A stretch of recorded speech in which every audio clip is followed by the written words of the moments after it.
Hi, you guys. Really sorry, but I'm out again today. I'm going to walk you through 10.5a, which is kind of the introduction into hyperbolas. So conic section wise, we have done parabolas. Let's just draw a little picture here. Parabolas were these guys, right? That's a parabola, or sometimes they look like this. That's a parabola. So that was our first conic section. We did circles. We did ellipses, which were either the long oval shape this way or that way. Now today we're doing hyperbolas, and these are the ones, they're either going to look like this, or they're going to look like this. So I'm going to just talk you through those, and we'll spend 2 days on this. So 10.5a today, 10.5b on Monday. And then we actually did away with the quiz that would have been 10.4 to 10.6. We decided not to do that quiz. So we're going to have a lot of time to review and get ready. Your test is on the 21st, and we will spend the first half of that block reviewing and the Tuesday before that reviewing. So we'll have lots of review. And actually the Thursday before that is also going to be a little bit of review of just the 10.4 through 10.6 stuff. So lots of review time. So don't panic if you're like, why isn't she here again? It's going to be okay. We will figure it out. Okay, so two types of hyperbolas.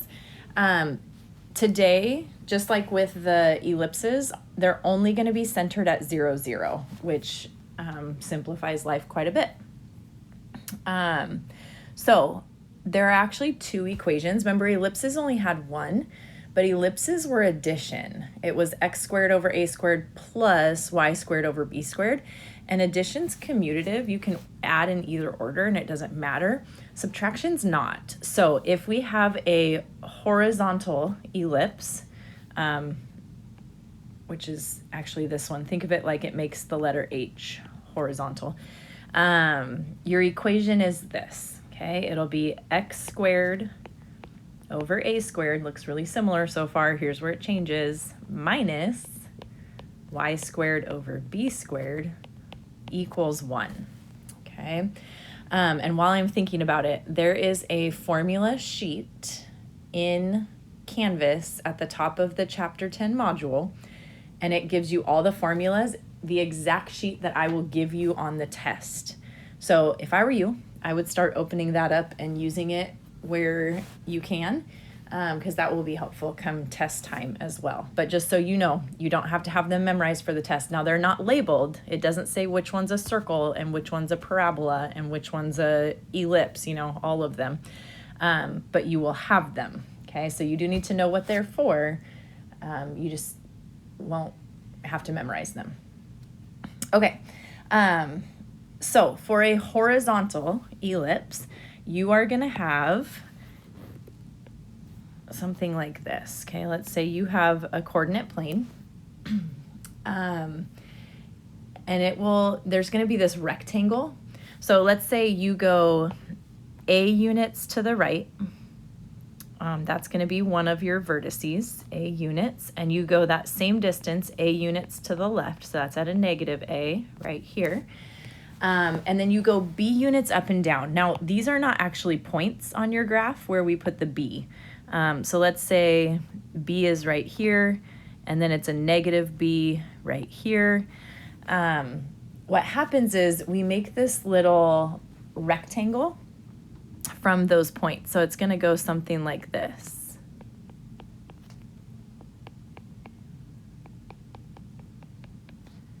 Goes through the A's, through the B's, and you get this rectangle, okay? And then there's asymptotes. So the first thing you want to do is you want to draw the rectangle.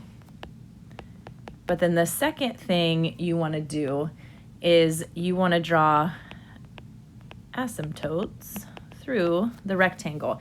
And those asymptotes are going to go diagonal through the rectangle, through 0, 0. I probably should go a little further. Sorry, I'm going through my words there. And then this way, same thing. not straight, but you get the idea, right? Okay, so it's going to look like this. Here's what the graph does. Those are asymptotes. Remember how asymptotes work? Okay, the pink is our graph, so that the pink vertices are part of it.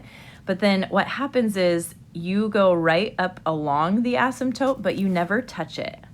So you go right up along, never touch. Same thing over here, right up along and never touch, right up along and never touch. So your graph for this asymptote is the pink, but I want to see all the other stuff as well. I need to see the asymptotes, I need to see the rectangle so that I know you know how to come up with what we have, okay? Okay, so the vertices for this equation are always going to be plus or minus a, 0, okay? Now, the reason it's plus or minus a is because a came first. Okay, in our setup here, the a was first. I'm going to actually give you the other equation right now to show you what I mean by that. The other equation for a vertical one is y squared over b squared minus x squared over a squared equals 1. Okay, on this one, b comes first. So your vertices on this one end up being 0 plus or minus b, which I'll show you in just a minute. Okay, but that's why I say a came first, so my vertices are plus or minus a, 0. When b comes first, it's plus or minus b will be your y value. Okay, so back to our first one here. The X-intercept. If you look, we're asking where do we hit the x-axis? Well, that is right here on the x-axis and right there, right? Those two circles. So when we name our x-intercept, it's going to be plus or minus whatever our a value is. And then the y-intercept, there is no point from our graph on the y-axis, okay? So we're just going to say there is none. There is no y-intercept there. And then the foci, still using C, okay? Your foci end up being somewhere inside, so like right here and right here, okay? Inside the curve still. So that foci is still going to be plus or minus C, 0. And that C value is still what it always has been, from the foci to the center, okay? So that is C, or this is C, the distance, okay? Okay, so that's the basics of the first graph. The second one, I already gave you the equation. What you're gonna do then for your vertices here, B came first. So B is where your vertices fall for this. So if you draw yourself a coordinate plane again, okay, let's say my vertices are B here. I should have made this. Actually, I'm going to make it a little closer. We'll go B here and a negative B here. So those are my vertices, okay? But then you also have A values. So let's say our A values are a negative A right here and a positive A right here. Notice I did not put points there. It's just a little hash mark. It's a marker, okay? It's not a point on our graph. What you're gonna do is make your rectangle going through all of that. Okay, so there's our rectangle. And then if you recall, second step, right? 1 and 2 over here. Now we're gonna draw asymptotes. So my asymptotes are going to be diagonal through this way and diagonal through this way. And now if I graph it, okay, I'm gonna use just that like greenish blue color again. I wanna approach the asymptote, but not touch it. Approach the asymptote, but not touch it. Same thing down here. Approach it, don't touch it. Approach it, don't touch it. Okay, so my graph on this one is just that like blue-green color. That's my graph, but I want to see all the dotted lines for a rectangle and asymptote as well. Okay, so now think X-intercept. Where does my blue-green hit the x-axis? It doesn't, right? It doesn't touch anywhere here. So we would say none for that. There is no x-intercept. And then our y-intercept, there's actually two. The y-intercept is going to be plus and minus our b value. Okay, and then our foci will be here and down here. Okay, so my foci now are going to be 0 plus or minus c. Okay, and again, my c value, that's this, from foci to center. Okay, that's my c value. Okay, so with hyperbolas, remember we had a foci equation with ellipses where it was minus, right? It was either, you don't necessarily need to write this down right now. I don't want you to get confused. This was for an ellipse. It was either c squared equals a squared minus b squared, or it was c squared equals b squared minus a squared, right? But an ellipse equation was x squared over a squared plus y squared over b squared equals 1. So it was a minus in the foci equation.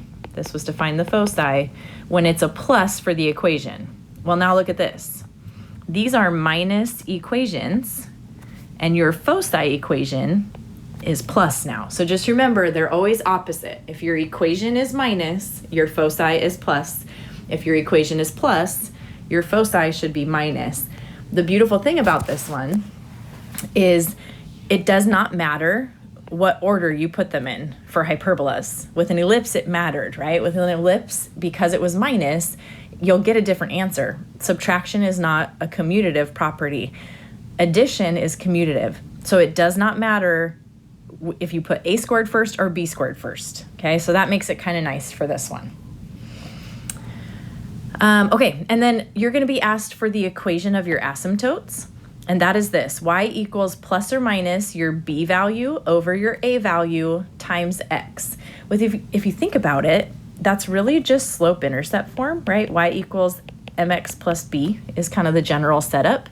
This m is b over a. It's rise over run, right? So you could think of it as, y equals plus or minus the rise over the run times x. Look up here. Okay, if I'm trying to write the equation of this asymptote, from 0, 0, I'm going up b over a, right? B over a, rise over run, okay? So as long as you know your a and b values, you can come up with your asymptote equation very quickly. All right? Okay, I know that's a lot of information. I'm going to give you just like 20 seconds right now to get caught up if you're still writing things. And then we're going to do, how many? 3 problems of this. And then you'll be done and you'll have the rest of the class period to work on the homework if there is time. And then have a lovely weekend. Okay, here we go. First problem, it's x squared over 36 minus y squared over 100 equals 1. Excuse me. So the first thing I want to point out is when you see subtraction here in the equation, your first shot, wow, I can't talk, sorry. Your first thought should be, I know this is a hyperbola, okay, which is obvious today because that's what we're working on. But when you get to the test, you're going to see pluses and you're going to see minuses. So just remember, the hyperbola is when the equation is subtraction, okay? This is a hyperbola. We're going to figure out a bunch of different things. Now, the nice thing is every center that we're doing today is 0, 0. So the center of this hyperbola is still going to be 0, 0. Okay, and then we need to find the vertices. And if you recall, I told you you can always find the vertices by looking at which one came first. which variable came first? Is it your a value or your b value? Well, x is always over a squared and y is always over b squared. So that means my vertices are coming from this, okay? And that is a squared. So if that's a squared, if a squared is 36, then what is a? Take the square root, a is 6, okay? That means my vertices are at plus or minus 6, 0, right? That's my x value. So 1, 2, 3, 4, 5, 6, and 1, 2, 3, 4, 5, 6, okay? Those are my vertices. Okay, then we have to figure out our b value so we can plot them and make our rectangle. So the b value, that comes from here. If b squared is 100, take the square root, and my b value will be 10. So 1, 2, 3, 4, 5, 6, 7, 8, 9, 10. Don't make a point here, right? Just a hash mark. So hash mark there, hash mark there. Those aren't points on the graph, okay? Now you can make your rectangle. So now we're gonna go rectangle,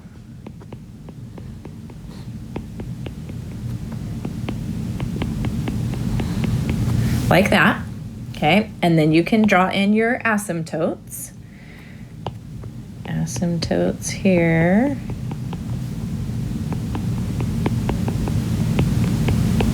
Okay, so that'll give you a good idea of what your graph looks like now. So you can go ahead and sketch your graph right now if you want.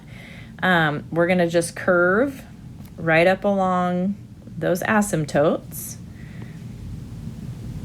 I went a little inside my line there, sorry. Okay, so just like that. It doesn't have to be perfect. I'm not judging your artistic ability here, but as best you can, okay? And then we figure out our foci. Remember, foci is the c, and if you go back to your equations, c squared equals a squared plus b squared. So I have my a squared and my b squared already, so I can say c squared equals 36 plus 100, or 100 plus 36. It wouldn't matter, right? The order doesn't matter. So I get c squared equals 136, and then I take the square root because I want c for my foci. Well, this is not a nice number, okay? If you try to plug in the square root of 136, what are you gonna get there? I don't know what that works out to. Let's see. I have a calculator handy. 11.7, we'll say. So when you plug it in and get 11.66190, that's no good. You got to put it in simplest radical form. So we break it into what perfect square goes into 136, which is 4 and 34. Okay, so that means C is 2 rad 34. Okay, excuse me. So your foci are going to be, I'm not going to plot this at exactly the right place, but somewhere here and somewhere here, right? I said like 11.6. So that is your x value. That's going here. Oops, I missed my plus or minus. So it's plus or minus 2 rad 34, comma, 0. Okay. So that is your foci. Now we need our asymptotes. And our asymptotes are y equals plus or minus b over a times x. And we said b is 10 and a is 6. So it's y equals, I'm gonna go down here, y equals plus or minus 10 over 6 times a is not your best answer. Your best answer is the reduced version of that. So plus or minus 5 over 3. Oh, I wrote a instead of x, sorry. Plus or minus 5/3 x would be the equation of your asymptote. And again, you can think of that, if I'm starting at 0, 0, I went up 10 over 6, right? Rise over run. If you want to count it from the graph, that's fine too. But I highly recommend you just use it from what you found here. All right. Second one looks like this, okay? Your center is still going to be 0, 0. And then you got to ask yourself, where are your vertices? Tell your neighbor, are your vertices going to be on your x-axis or your y-axis? And tell them why. Go.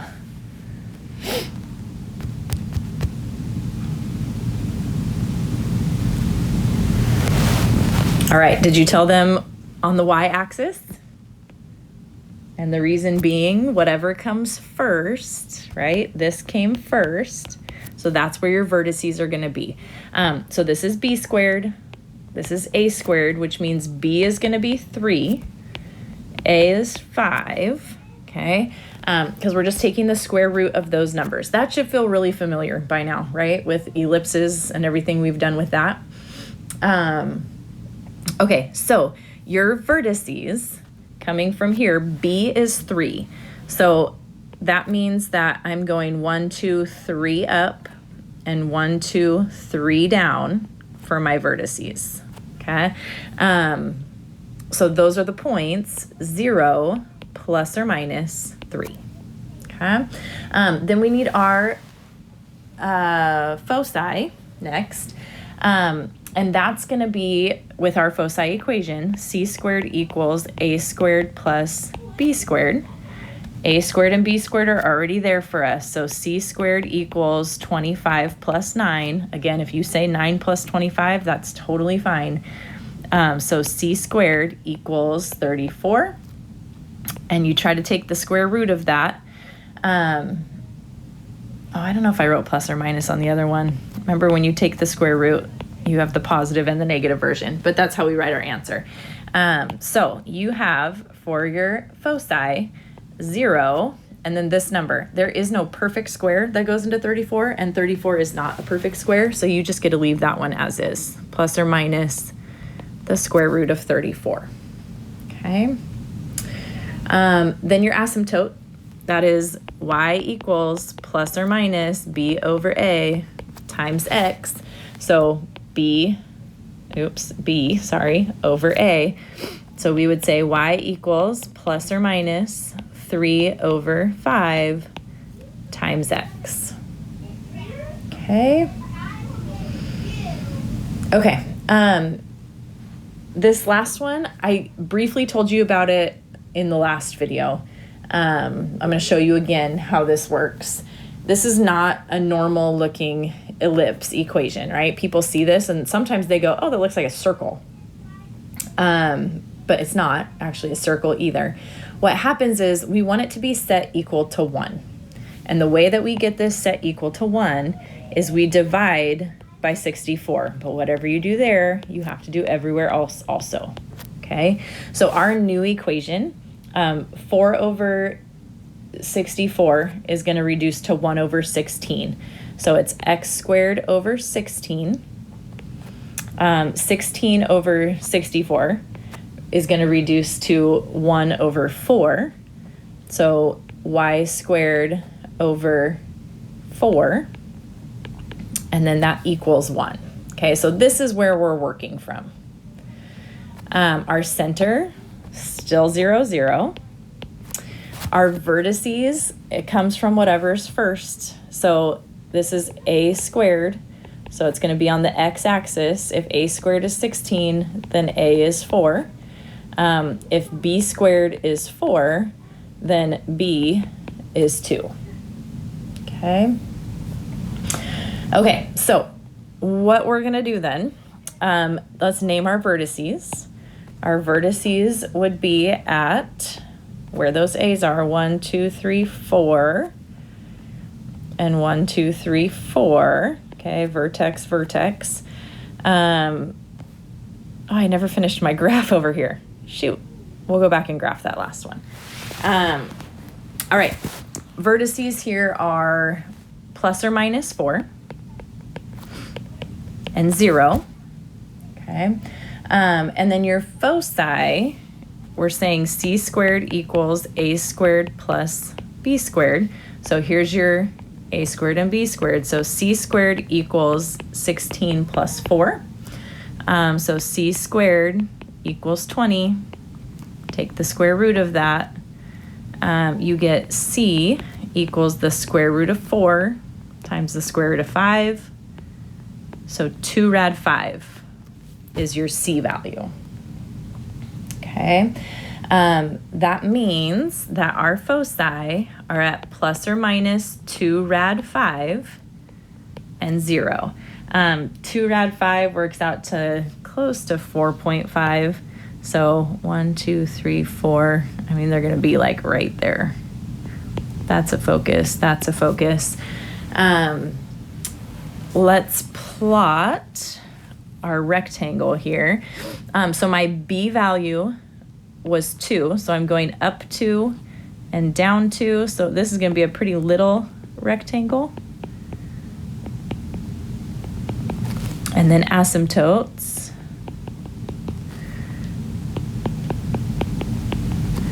Okay, so our curve is going to look like this and like this. Okay, so graph looks like that. And then asymptote. We said b is 2, a is 4, and y equals plus or minus b over a times x. So 2 over 4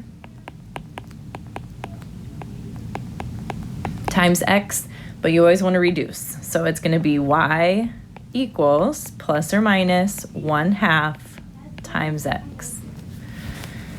Okay, so that's your asymptote. All right, this graph, if you already graphed it, you can start working on the homework. I forgot to do this one. So your b value we have for our vertices. Your a value is 5. 1, 2, 3, 4, 5. 1, 2, 3, 4, 5. Remember, they're not points. So just a hash mark. Okay, and then our asymptotes. And then we can draw our basic curve. So this one's pretty wide. And then if you plot your foci, they are 5.8-ish. 1, 2, 3, 4, 5.8. And 1, 2, 3, 4, 5.8. Okay, that is it. Have a lovely weekend and enjoy Hyperbolas.